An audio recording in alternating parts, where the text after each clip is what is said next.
when we have any version of achievement. We either lift as we climb or we pull the ladder up and we just keep going ourselves. And I was someone who deeply believed in lifting as you climb. So as I make a step up, I'm going to reach my hand down and have someone come up as well in whatever capacity.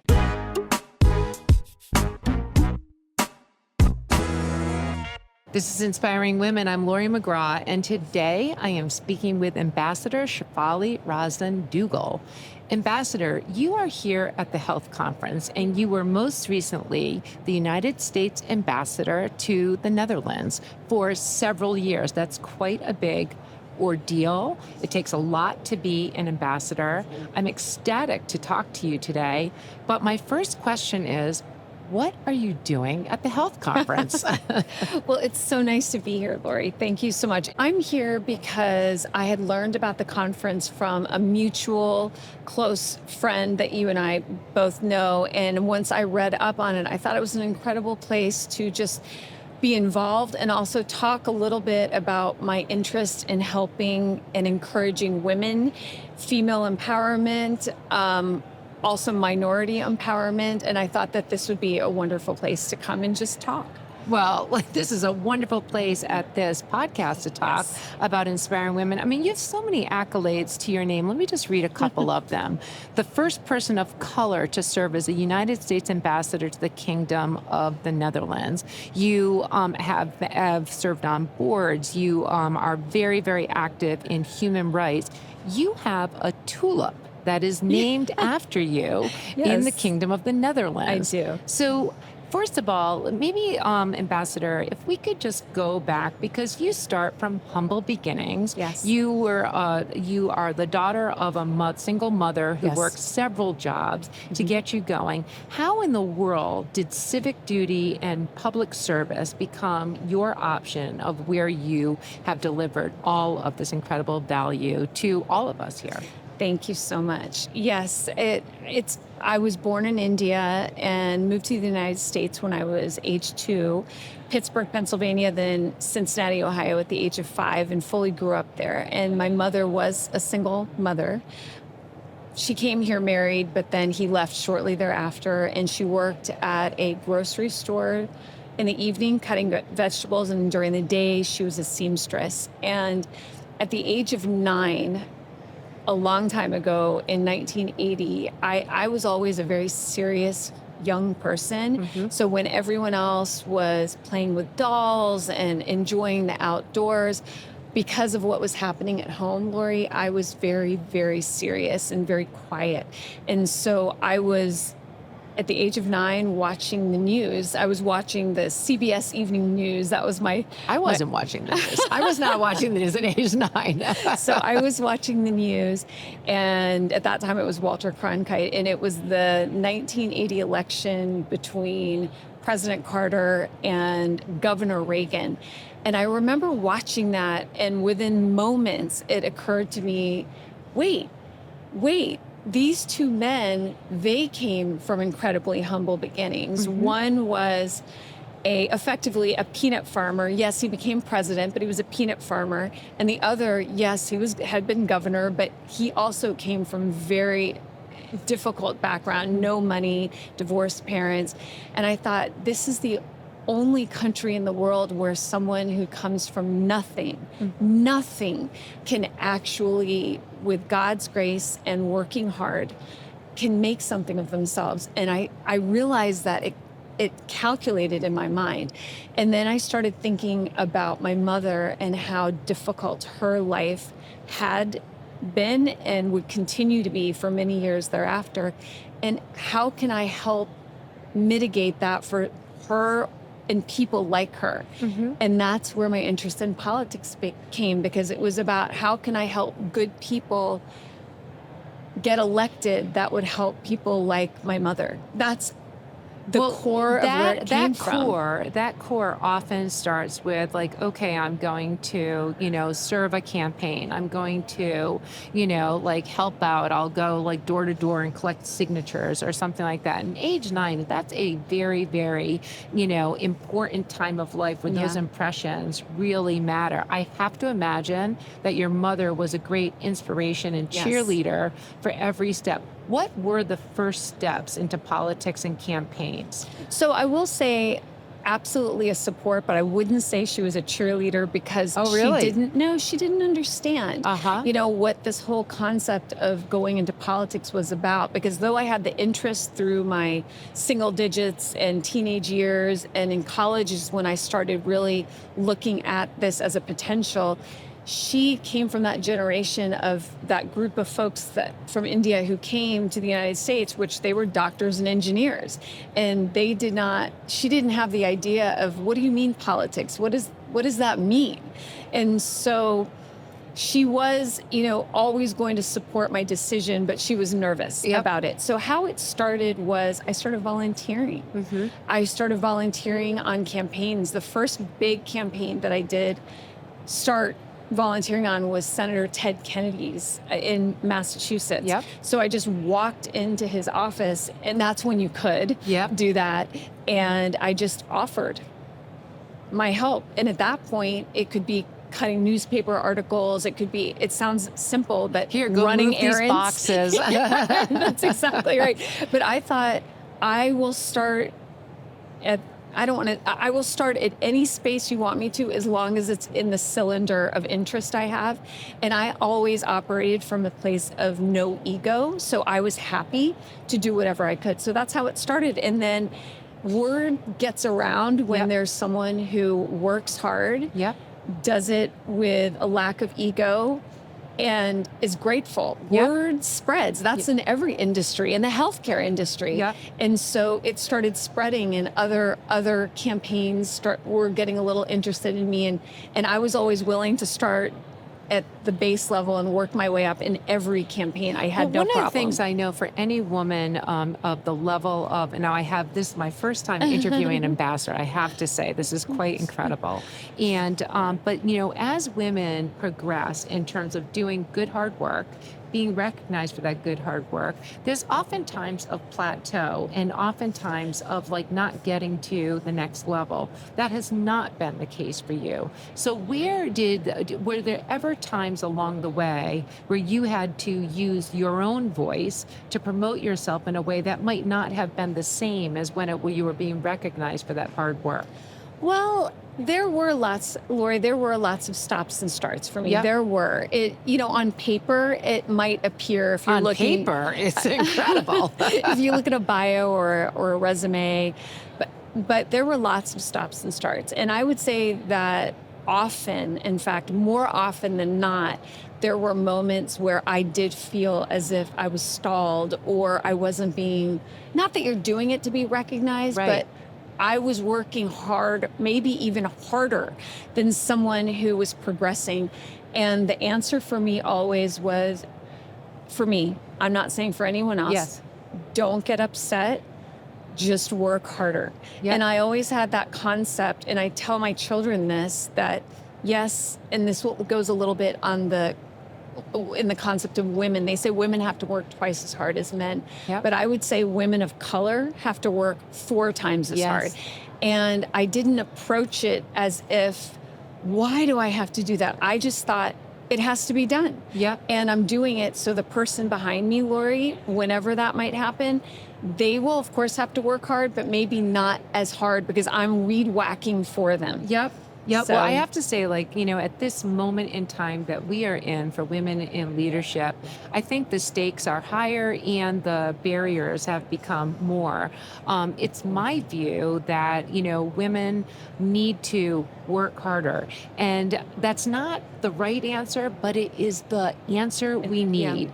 And so that you have done it when nobody asked you to, and you just pushed yourself, is nothing short of remarkable. I want to go to some of your your work. And so just over your career, you have been so committed to human rights and democratic values. Now, you talked about the love of politics and political activism and where that came from. The human rights aspect, why is that such an important, I mean, of course that makes sense, but where did that come from? Because you've put so much effort to make a difference there. Thank you, Lori. Yes, human rights has always been a priority of mine, even before I knew that there was a term for it. All I knew was I wanted to help people that seemed to me overlooked. Now, whether that meant someone because they couldn't get a job, or whether it meant someone of a lower socioeconomic, lower any version, someone who felt overlooked. So that's where it came from, and that's why I got involved, because my heart, actually, I'll be honest, it bled. But why it bled is because I had a great sense of empathy. Because again, even though it might seem on paper it was moving along, like I many times felt overlooked. And so I came from that space. And so I wanted to be someone, we all have a choice when we have any version of achievement. We either lift as we climb, or we pull the ladder up and we just keep going ourselves. Yes. And I was someone who deeply believed in lifting as you climb. So as I make a step up, I'm going to reach my hand down and have someone come up as well in whatever capacity. So human rights was effectively, it was born from that in terms of my interests. And I did a lot of that in my job as ambassador. I came home on January 19th, and outside of the bilateral, which means country to country, United States and Netherlands relationship, and multilateral, which would be United States and different organizations. I was doing a lot of that work. I was working 90 hours a week. Oh my goodness. And I was exhausted. It wasn't just lunches and No. like wonderful teas and like garden tours. It wasn't. It was real hard work. It was real hard work. So again, I know sometimes there's a reputation with ambassadors that Yes. it's like whining and dining and It's like not? well, maybe maybe for some people it might be, but it wasn't for me, because to be very honest, and then I will circle back to the human rights, I felt that if President Joe Biden felt enough trust in me to send me as his person on the ground to represent him for the United States, I would do nothing short of excelling in making sure the White House, the State Department, the U.S. government was incredibly happy, as well as the Kingdom of the Netherlands. They would be joyful. Look who they sent. That was a reflection of how they named the tulip after me. That was, while a beautiful gesture. Was it the color of, is it this color? Actually. I did. I was looking at it and it was like absolutely gorgeous. Yes. And by the way, happy Diwali. Today is Diwali. And I had picked this outfit a week earlier, and last night it occurred to me, it's Diwali. I happen to be wearing this Indian origin outfit, but it's a fuchsia pink. But why? It's funny, when the Dutch decided to do this, I'm the first ambassador they've ever named a tulip after, like ever. And in the Netherlands, a tulip is like, it's a national symbol. It's everything. Yeah, it's everything. So the State Department was the one that reminded me, this is actually a greater reflection. A tulip, it's nice you like it. We're so happy you like it. But this is a reflection of how the Dutch feel, how you are doing business in their country. So doing the bilateral work, the multilateral work, and then in addition to that, I was doing a lot of work in human rights, going into lower socioeconomic communities, talking with people, communities of color, approaching topics that was not something that had been done before. Not through any fault of any previous ambassador. It just perhaps wasn't as much on their priority list. For me, it was. And so we did that, and I wanted to go into places where a Dutch person who maybe lived in this certain area had never even thought they could meet a U.S. ambassador. And I was just walking in and talking to people. I was going into refugee centers. I was doing everything. So for instance, the Ukrainian crisis, of course we would go into the Ukrainian refugee centers, but then I also asked, I would like to go to a Syrian one as well. And so that I wanted people to feel seen and loved and respected. And that's how we did the work outside the embassy, as well as how I treated people in the embassy as well. How does that work of being an ambassador?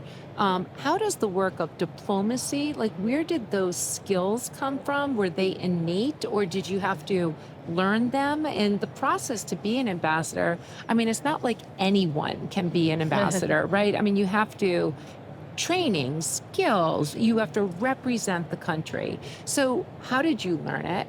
And then how did your work before that, both in politics, human rights, other things that you spent your time on, how did you bring that to the work of the Netherlands?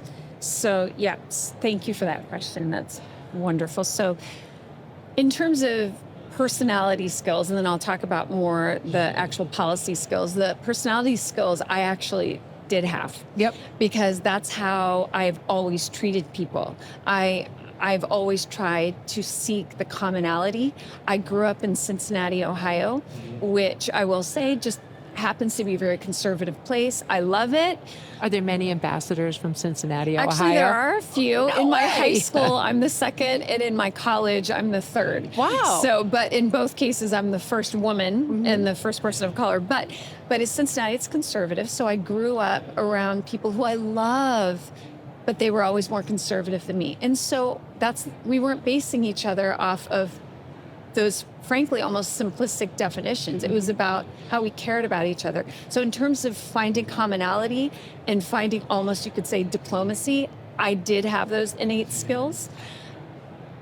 With the policy in preparation to become an ambassador, you do get training, of course, at the State Department before you get sent out, but it is a lot of learning on the job. So part of the 90 hours a week was every meeting I went to in the Netherlands, it's a parliamentary democracy. So they were ministers that are like our secretaries here. I was extremely prepared because I was reading, rereading, and rereading. So 3 times I would read each briefing and be really prepared. But you do learn from the State Department does prep you as much as they can before you get sent out. So the process of becoming an ambassador, you get asked by 70% of ambassadors are career ambassadors, 30% are political, which means they're handpicked by the president. Okay. I'm a political ambassador. And you have to go through an incredibly detailed background check. It takes a really long time. No stone is unturned. No stone You have to go is through unturned. hearings to be confirmed. And then once you get through the background check, and the host country does a background check on you also, then you go into a Senate hearing with Democrats and Republicans with the Senate Foreign Relations Committee. So I was voted out on what's called a voice vote, which means not one person voted me down. And so I had to meet with all the Republicans beforehand, but again, find commonality. And the work that I did beforehand, let's say in human rights and politics, how it benefited me and how I applied it when I got there is I actually knew, I would have to say soft skills was a big part of it. Yep. A huge part of it. So it's as simple as EQ and IQ. So IQ, many people have an incredible IQ, but what often seals relationships is the EQ. And for so many, like any job that you have or any place where you want to have impact, the difference between making a difference, or advancing a big idea, it's EQ. Absolutely. It's relationships, and it's not just the person who can help you, it's knowing the moment to make the ask, to push a little bit more, to be like, hey, we work well together. We can do bigger things together. So that must have been, that you're at a different level of stakes, in terms of the people that you're working with. As you reflect back at that time, what are some of the things that you're most proud of that you accomplished during your time as ambassador to the Netherlands? So thank you for asking. So I actually made a little bit of a list. I was so happy about that. Look at this long list. My goodness. I try to be very prepared on things. So I'll speak first diplomatically some of the things that we accomplished. Now, in terms of the EQ and IQ, how I I could put that into packages with the EQ, let's say with the ministers, I would also learn. I would learn about what would be important to them in either their job or even simplistic things. I would want to know about their family. My team would prepare me, and then I would actually follow up and make sure I wasn't reaching out to them only when we needed them. I became, to the extent that you can say, a friend. So then they trusted me, and in good times, and let's say we had to have a challenging conversation, there was already trust. And how well that I did with the ministers, it trickles down to every level. So everyone in my embassy, they were having positive relationships. In the embassy itself, I made sure to treat everybody, Lori, with complete and utter equality. I told everyone from day one, they're kind of trained to believe like, oh, it's the ambassador, it's the chief of mission. She's almost, untouchable in terms of, she's too high up. And I made it very clear that we are equal here. We're all just doing different jobs. And I think in the beginning, they weren't sure, is this for real? And then they saw it was, because they saw how I operated. And when they're happy and feel respected, they are working harder. And they're doing it from a good place. So that's how, that's some of the positives. How do you do that under stress when you're doing 90 hours a week and, or working hard at anything? You're also dealing with challenge. It comes with stress. And when you have the level of responsibility that you have, that stress, nobody's perfect. So how do you manage that, the important responsibilities that you have, the stress of the moment, and still keep that as so your place? When you're talking about like very human, calm values, it sounds wonderful to be working with you. Like I'd like to be in that environment. I'm sure we could get a lot done. I'll tell you some of the things. Tell me. So the State Department ranked us, but how do I do that is I think there's a really great benefit of coming from a space of non-privilege, because I never lost that as my core, and I never forgot, and I will never for the rest of my life forget why I'm doing it. I never wanted to be someone. I wanted to do something. I wanted to pay back my country. And so when even in those high stress moments, and I was stressed, Lori, every day, by the end of my tenure, if you saw a picture of me, like I was beaten to the ground, how tired I was. I look at myself, I'm like, oh my gosh, but I always remembered I'm not going to punish anyone in the building or outside of the building because of a situation. No one should be receiving any sort of ill behavior or wrath from me just because I'm dealing with, even if it's I was dealing with huge things. I would always remember, I remember what it felt like to be that person. And if I ever heard about someone being mistreated in the building, like people knew, they would have to deal with me directly. It skipped 6, 7 levels, and I would call that person in the office and say, I'm not sure who you think you are, and this is your warning. And everyone knew that's how I operated. So I always remembered that core. So some of the things that we did achieve, so I'll first say diplomatically, I was there 2 months, and because of the positive relationship between the United States and the Netherlands, but also because I'm very persistent, I was able to get an invitation from the White House for the Prime Minister, and I had only been there 2 months. That was incredible. We made a lot of changes at the embassy. I really fearlessly made things better. They were good when I got there, but when I was there, I saw that there were things that just for the sake of repetition, people weren't necessarily. You were there to work. I was there to work, and I wasn't there to look for my next job. So you always operate differently, Lori, when you're working for your next job versus when you're working because you just have a mission. And so that's how I was operating. So we really fearlessly cleaned it up. My Marines, there are Marines that are at every embassy. They ended up being ranked one of the best detachments in Europe because of all the work we put in.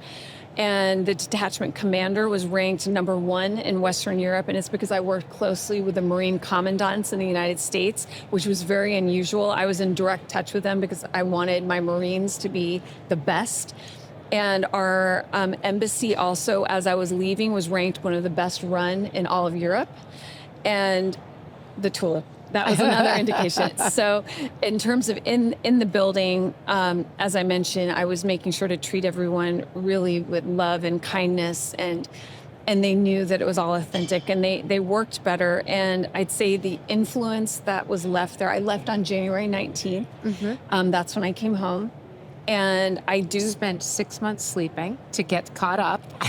well, I came home on the 19th because that was the very last day when you're overseas to come home, just due to bureaucratic reasons, because you leave under the administration and they take care of you with moving you and everything.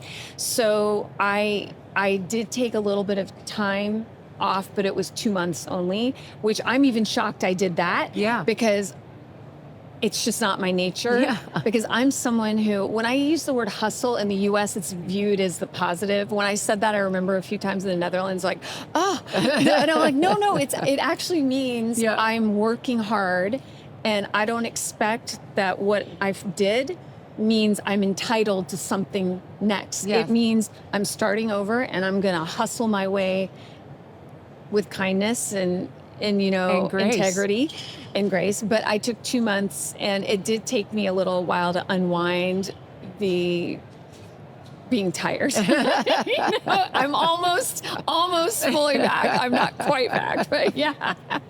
So as we close out of this Inspiring Women conversation, I mean, first of all, your commitment to service in terms of what you've done, in terms of bringing also others with you along the way.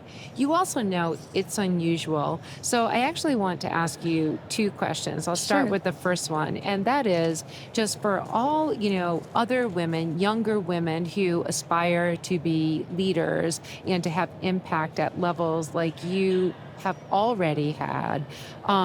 What would you say to them?